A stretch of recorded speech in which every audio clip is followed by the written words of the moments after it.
I want to break down the Spotify model a little bit, because I don't think people quite really understand how the Spotify payment system works. Right or wrong, this is how it works, and let's just work to understand it first. So, okay. Let's just work with small numbers that we can all comprehend and understand. Spotify brings in $100. Let's just say it brings in $100. There's 10 total streams on Spotify. Spotify pays out 70% of its money. It does. So that means it's going to pay out to the rights holders, to the artists, labels, publishers, whomever they own the rights to those streams, $70. Are you still with me on your math?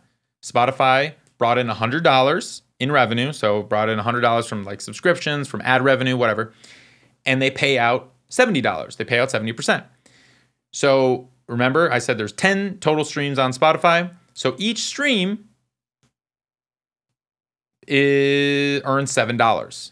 Do you follow that math? 10 streams, $70 that are paid out. So each stream is worth $7. Okay, that's obviously not how it really works, but I'm just highlighting big numbers right now, or small numbers, however you want to look at them, so you understand. All right, so let's keep going down this road.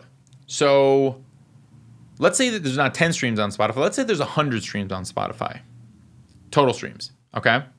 Let's say Spotify still just brings in $100, and Spotify still pays out 70% of that. So they're still paying out $70.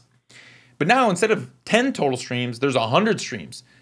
So now each stream isn't getting $7. Each stream is only 7 cents.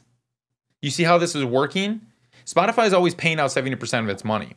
Now, if there are more streams because there are more artists uploading music, there are just more streams, there's more users, there's more all of that, each stream is going to be valued less and less if the revenue that they bring in doesn't keep up with it. So that's why year over year, the price per stream has gone down. The cost per stream has gone down. What they're paying artists per stream has gone down.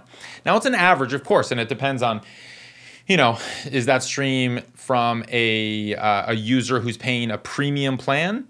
That stream is worth more. So if I'm on the Spotify premium plan at $10 a month in the United States and I listen to a song, that stream might be worth actually 0.007, over a half a penny.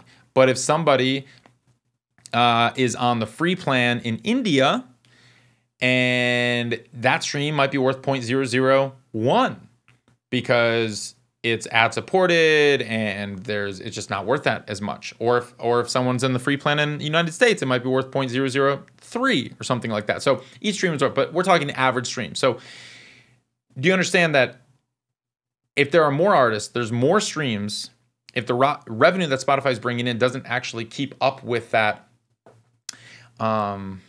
growth, then the cost per stream is going to go down. And that's why I was saying before, Spotify will argue, well, there's more users, so wouldn't you rather have 5 streams at a half a penny versus 1 stream at 1 penny?